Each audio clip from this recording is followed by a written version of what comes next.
Nous sommes au 3e jour du Motocultor. Nous sommes avec le groupe Sang Dragon. Salut les gars, ça va? Yes, ouais. Carrément. Génial. Allez. Super. Terrible. Okay. On va faire une petite présentation du groupe, vite fait. Donc je suis Vincent.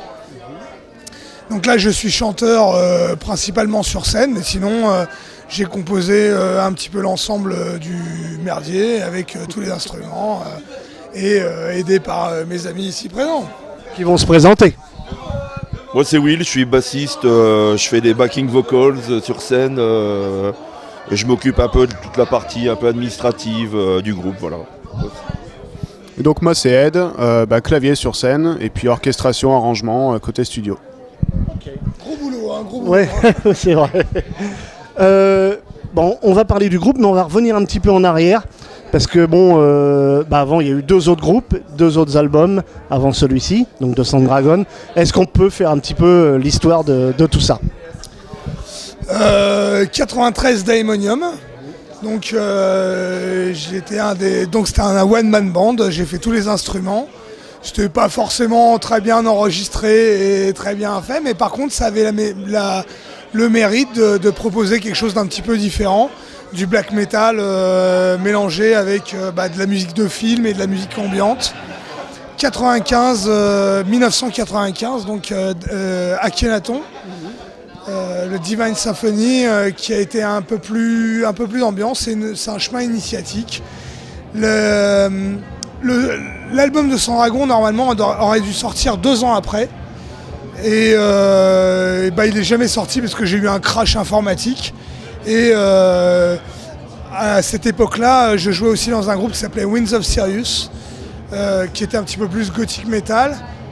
Et voilà, c'est les aléas de la vie qui ont fait que cet album de Sang Dragon n'est jamais sorti et est ressorti 20 ans plus tard avec un petit peu des compos de l'époque. Et puis surtout des nouvelles compos et surtout avec des nouveaux copains.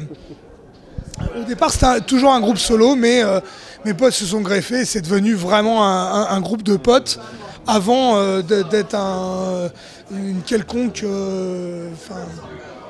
malversation musicale où on a réfléchi, tu vois, voilà. Ça s'est fait par l'amitié des choses, on peut dire, et vraiment super.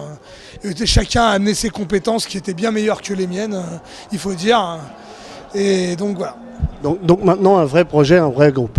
Voilà, c'est devenu un vrai groupe, exactement, tu l'as dit. Ok. Bon, on va revenir un petit peu sur Requiem, justement, qui est sorti en 2015. Est-ce que vous pouvez nous raconter un petit... Ouais, 2015 déjà. même s'il était composé un petit peu en partie avant. Voilà. Il y a des morceaux qui ont quand même 20 ans. Hein. Il y a quelques riffs qui ont 20 ans, qui ont été réaménagés, qui ont été refaits avec les dispositions et les compétences de chacun, mais il y en a quelques-uns qui étaient vieux. Hein. Il y a les vieux lecteurs de Metallian ont vu, je crois que c'était Metal Explosion numéro 8, je pense, où il y avait un morceau de Sang Dragon de 99 qui s'appelait Stars Calling, et qui était... C'était pour les 10 ans d'Adiposer. Et en fait, ceux qui ont l'oreille un peu fine et qui connaissent ce morceau reconnaîtront la ligne mélodique de Stars Calling. En fait, c'est la même ligne mélodique que le morceau Father of All Kings qui est sur l'album de Sang Dragon actuel. Et mais alors bien sûr totalement réarrangé, mais c'est exactement la même ligne mélodique. En fait, le morceau Stars Calling de l'époque a servi de base à la composition du morceau Father of All Kings qui est sur l'album de Sang Dragon de 2015. D'accord. Est-ce que vous pouvez nous raconter comme l'histoire en général de l'album? Alors c'est un chemin initiatique, c'est pas que de l'album. En fait il faut prendre le Daemonium, Akhenaton et Sang Dragon, où c'est un chemin initiatique qui est un petit peu ésotérique, qui se passe sur les 3 plans, à savoir éthérique, mental et physique. Et il faut aller piocher et découvrir exactement là où on s'y reconnaît. Et c'est là où il est efficace. D'accord.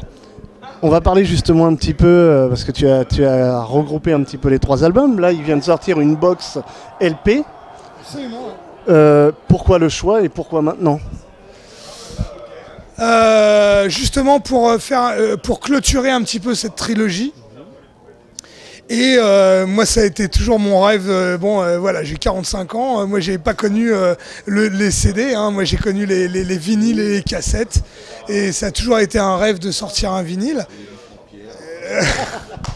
Ouais, mais ça c'était avant. À l'époque de l'Atlantide, nous avions des trucs cristallins, mais et ça ne touche pas le commun des mortels, ils le sauront dans quelques années. Mais et voilà, j'avoue que c'était un rêve de sortir un vinyle, et notamment un triple vinyle en gatefold comme ça. Vraiment, c'était une chouette opportunité.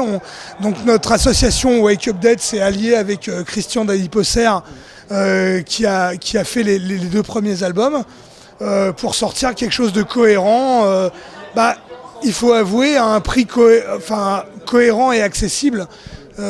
Pour un triple vinyle, 25 €, 25-30 €, tu vois, on est vraiment dans quelque chose de pour le public et pour les fans. Voilà, t'es pas là à balancer de l'argent du collector, mais je pense que... Une demande aussi, si tu veux, il y a une demande.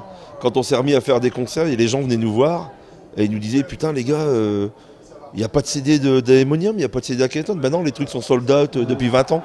Enfin, 15 ans, 20 ans, il n'y en a plus en fait. Alors on en trouve quelques milliers, ouais, bah ouais. 25 000 albums vendus quoi à l'époque, tu vois. Ouais, bah complètement inespéré à l'heure actuelle, ça c'est clair. Mais du coup, il y en a plus. Le Daimonium, le Akhenaton n'existe plus. Ou alors en occasion, tu vois. Mais à des prix parfois prohibitifs, les mecs sont fous, quoi. Enfin, et du coup, il y a aussi des gars, aujourd'hui avec un peu le revival vinyle et tout, qui nous disent, ouais, ça serait cool que vous fassiez un vinyle de Sandragon. Ouais, bah on vient de le sortir en CD, tu vois. Enfin, bon, c'est parce que c'est nous qui l'avons produit aussi, tu vois. Donc il faut de la thune quand même, tu vois, pour produire un vinyle. Du coup, on en a discuté avec Christian d'Adiposer qui nous a... Qui a dit, bah écoute, allez, on y va, on fait le triple vinyle. Enfin, tu vois, on a fait un triple vinyle, on le vend 30 balles, quoi. En fait, on gagne rien dessus, quasiment. Mais il est limité à 500 exemplaires pour le monde entier. Et on a eu des commandes de partout. Parce que Vincent, à l'époque, a vendu des trucs partout. Donc on a eu des commandes de Pologne. J'ai envoyé un vinyle dernièrement aux îles Marquises. Tu vois, il y a un mec qui est en Nouvelle-Calédonie, un mec qui a commandé un t-shirt, le vinyle de Nouvelle-Calédonie, Nouméa et tout. Génial, tu vois, super, franchement. Donc il y avait une demande, en fait. C'est ça qui nous a dit, qui nous a mis la puce à l'oreille. Allez, on le fait. Alors ça a coûté un peu de sous, hein.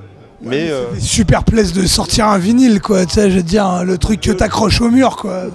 Quand tu ouvres le truc, tu vois, t'as les 3 albums les uns à côté des autres, c'est un triple gatefold comme un triptyque, vraiment. Et vraiment cool. Et pour la petite histoire, en fait, si on regarde bien, en fait, les pochettes sont décalées.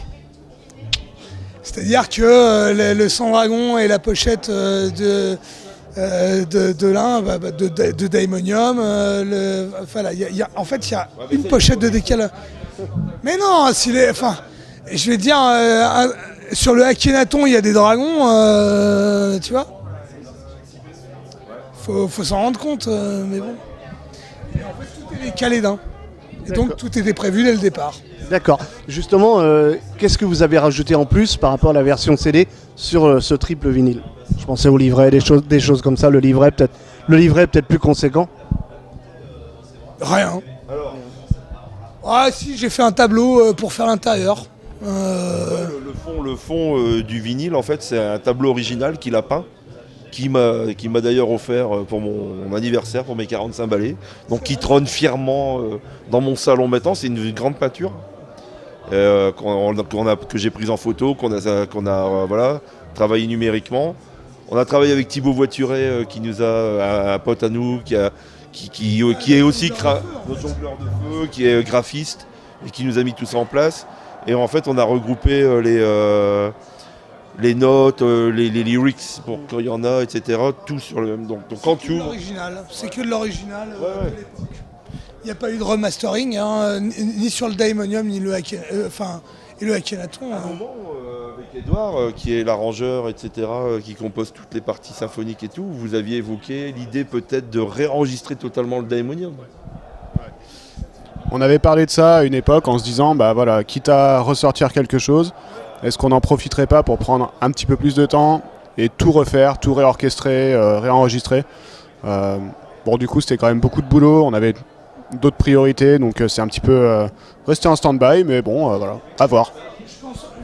Je pense aussi que en fait, quand tu as des nouveaux morceaux et tu as de l'énergie, tu les consacres à tes nouveaux morceaux et pas à des vieux trucs que tu aimerais bien refaire, mais entre les vieux trucs que tu aimerais bien refaire et les nouveaux morceaux, je vais me concentrer sur les nouveaux morceaux. Et pour les fans old school du groupe des années 90, ça aurait été un crime de lèse-majesté, en fait ils nous l'ont dit, de toucher à ces deux albums qui sont considérés par ces gens-là comme cultes. Si tu y touches, en fait, tu dénatures l'objet, tu enlèves la part de magie qu'ils ont trouvée là-dedans à l'époque. Et en fait, ils nous ont tous dit, en fait, on préfère avoir les versions brutes, originales. Donc en fait, rien.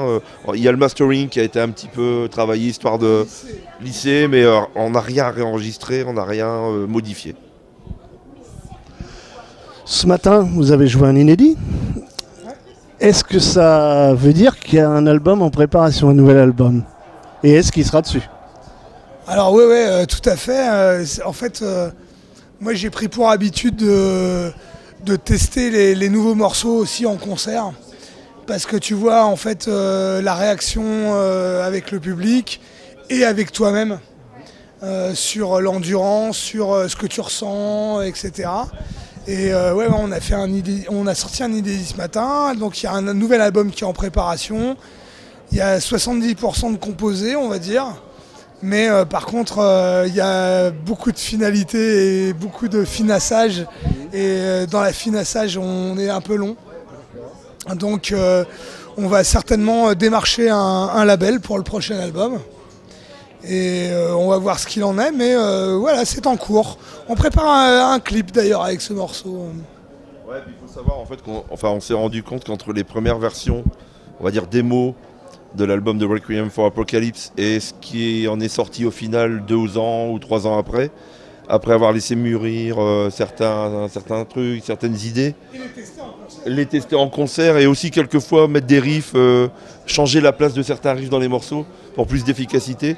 On s'est bien rendu compte que si on s'était précipité à vouloir sortir absolument le truc 1 an ou 2 ans avant, l'album n'aurait pas eu la même qualité. Donc on a retenu, ça a été notre leçon sur l'album de Sandragon, et notamment Edouard qui est un arrangeur hors pair. Je le dis dans toutes les interviews qu'on a faites à l'époque où l'album est sorti. Vincent compose tout, nous on est des exécutants, mais s'il n'y avait pas Edouard derrière qui était là pour tout polisser, tout arranger et tout magnifier, cet album n'aurait jamais eu la même teneur. Et encore aujourd'hui, même en live, il nous apporte des choses en plus. Enfin voilà, Edouard, lui c'est la tête pensante et lui c'est le gars qui a réussi à traduire les gammes Vincent toujours plus, tu vois, pour en faire... voilà. Et nous on est arrivé derrière avec nos trucs, avec notre manière de faire, notre voix, notre basse, voilà, mais sans ces deux-là, Sandragon n'existe pas. Aussi, c'est qu'il fallait que tout le monde se reconnaisse aussi dans cet album et amène sa patte. Et c'est là où tu prends plaisir, et notamment sur scène, parce que aussi, tu as amené ta patte. Et ça, je pense que c'est important, et c'est aussi pour ça que c'est devenu un vrai groupe. D'accord. Ok. Donc vous avez joué au Motoculteur. Est-ce que vous avez d'autres choses de prévues par la suite? Ouais. Alors on va jouer le 8 septembre. Le chef du planning. Ouais, moi je... la compo, donc je suis un peu par là. Voilà, lui dans l'espace, moi je suis terre à terre, tu vois, sur terre. Non, ben on va jouer le 8 septembre donc au Clapier à Saint-Étienne, en tête d'affiche, un petit festival de 5-6 groupes, le vendredi 8. Le samedi 16 septembre, on va jouer au Manoir Pub en Suisse, à Saint-Maurice, à l'autre bout du lac Léman, là-bas, en Suisse romande. Et on va revenir dans l'ouest de la France au mois d'octobre, le 27 octobre, vendredi 27, pour Halloween Fest, à Saintes. Et le lendemain, on va aller jouer au Conquérant Metal Fest qui est organisé, qui a un but caritatif voilà, pour une association, l'association pour Valentin, pour un petit enfant qui est handicapé, qui est malheureusement décédé. Mais donc voilà, c'est un gars qui connaît Daemonium à Kenaton depuis très longtemps. Et il nous a offert la chance de rentrer aussi sur cette affiche. Donc le Conquérant Metal Fest le lendemain, donc le 28 octobre, à côté de Caen. Voilà. Et d'autres trucs qui se préparent. Là, on a discuté avec certaines personnes influentes dans le milieu là, pour l'année prochaine.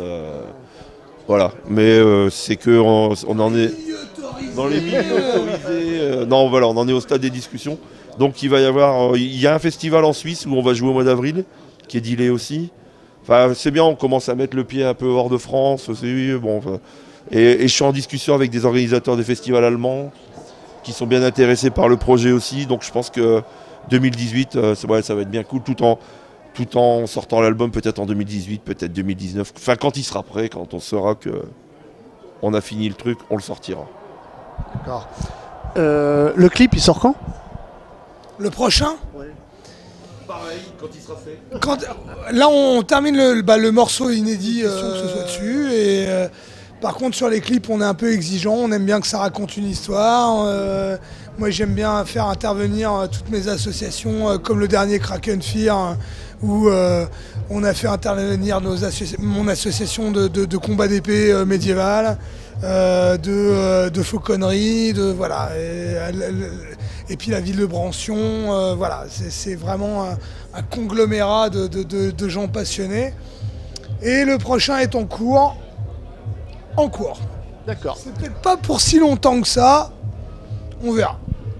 D'accord. Tu joues en habit, les autres non. Pourquoi? Parce que là, je suis en civil. D'accord. D'accord. Bon, c'est clair. Voilà. Je suis en normal. D'accord. Donc tu es tout le temps comme ça. Oui. Grosso. Ok. On va vous demander un petit mot pour la fin. Et puis vous souhaitez plein de bonnes choses pour la suite. Et on attend le deuxième album avec impatience, de Sanddragon. Donc j'espère que c'est pour bientôt. Moi, le seul dernier mot pour la fin que j'ai en général, c'est restez vous-même. Parce qu'en fait, finalement, à la fin du compte, il n'y a que ça qui paye. Et il n'y a que là-dessus où tu peux être heureux. Exactement. Et voilà, reste toi-même et fais ce qui te plaît. Et après, tu verras. Sans faire les choses inconsidérées.